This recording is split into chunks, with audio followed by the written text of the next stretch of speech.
अब जिस विषय पर हम चर्चा करेंगे वह है सत्ता।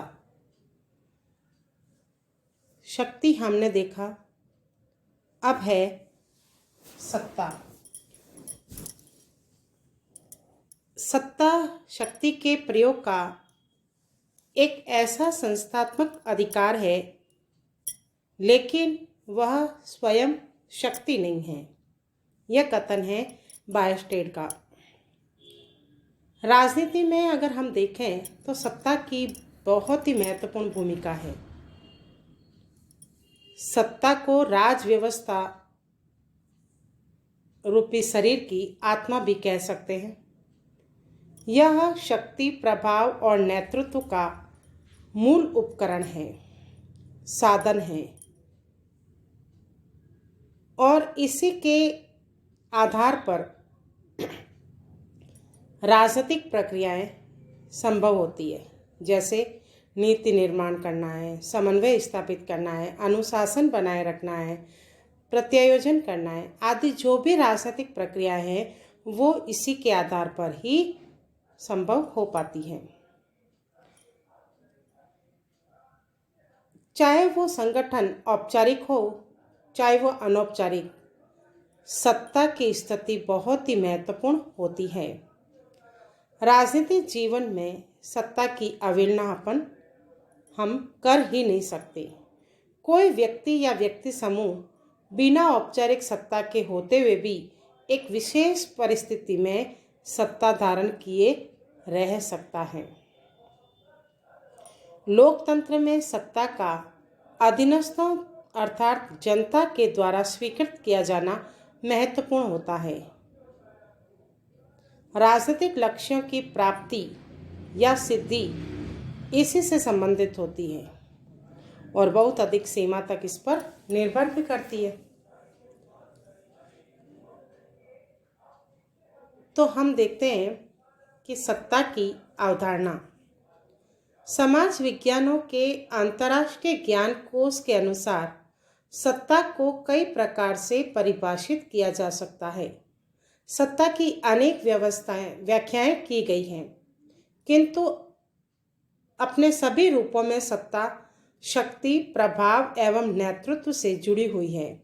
सत्ता की कुछ परिभाषाएं हैं, जैसे बायस्टेड के अनुसार सत्ता शक्ति के प्रयोग का संस्थात्मक अधिकार है, वह स्वयं शक्ति नहीं है।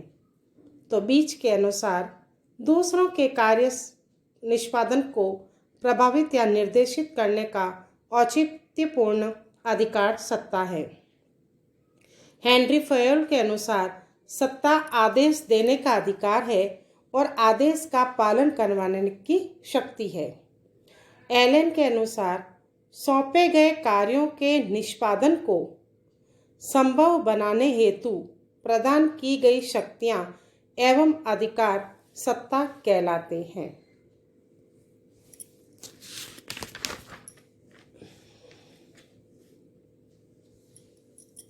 तो इस प्रकार हमने देखा कि सभी विद्वानों ने सत्ता को निर्णय लेने, आदेश देने और आदेश का पालन कराने की उच्च स्तरीय शक्ति के रूप में परिभाषित किया है।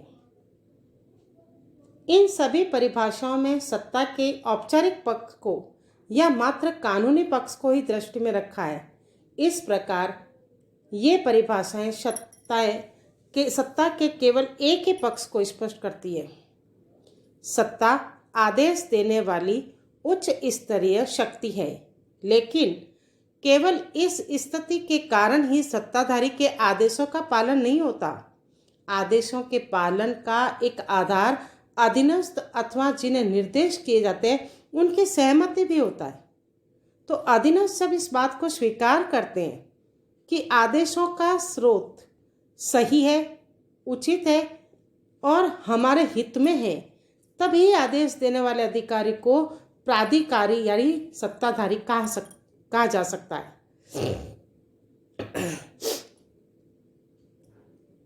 तो सत्ता जो है वो शक्ति के समान ही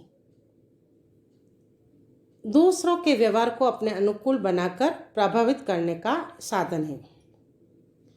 यूनेस्को की रिपोर्ट के अनुसार सत्ता वह शक्ति है जो कि स्वीकृत, सम्मानित, ज्ञात एवं औचित्यपूर्ण हो। मेरी पार्कर फॉलेट, चेस्टर बर्नार्ड और साइमन आदि विद्वान ने व्यावहारिक और मनोवैज्ञानिक पक्ष को दृष्टि में रखते हुए सत्ता की व्याख्या की है। वे सत्ता के प्रसंग में औचित्य तथा अधीनस्थों की सहमति को अधिक महत्व देते हैं। इन विद्वानों के अनुसार सत्ता आदेश देने वाली उच्च स्तरीय शक्ति और आदेशों का पालन करने वाले अधीनस्थों के बीच सहमति पर आधारित संबंधों को जन्म देती है। इस दृष्टि से साइमन की परिभाषा अधिक महत्वपूर्ण है। उनके अनुसार अधिकार सत्ता निर्णय लेने एवं अन्य व्यक्तियों की क्रियाओं को मार्गदर्शित करने की शक्ति है और यह दो व्यक्तियों के बीच उच्च अधिकारी एवं अधीनस्थ का संबंध होता है। उच्च अधिकारी निर्णय लेता है और आशा करता है कि अधीनस्थ द्वारा उनका पालन किया जाएगा और अधीनस्थ ऐसे ही निर्णयों की आशा करते हैं कि उनके व्यवहार इन निर्णयों को निर्धारित होते हैं। बहुत ही अच्छी और सटीक परिभाषा उन्होंने बताई कि उच्च अधिकारी निर्णय लेता है और आशा करता है कि अधीनस्थ द्वारा उसका पालन किया जाएगा और अधीनस्थ ऐसे निर्णयों की अपेक्षा करते हैं या आशा करते हैं और उनके व्यवहार इन निर्णयों से निर्धारित होते हैं। तो इस प्रकार सत्ता के दो पक्ष हैं। प्रथम, निर्णय लेने और आदेश देने वाली उच्च शक्ति और दूसरा, उच्च शक्ति को प्राप्त अधीनस्थों की सहमति। तो इन दोनों तत्वों को दृष्टि में रखते हुए अपने शब्दों में सत्ता को इस प्रकार परिभाषित किया जा सकता है।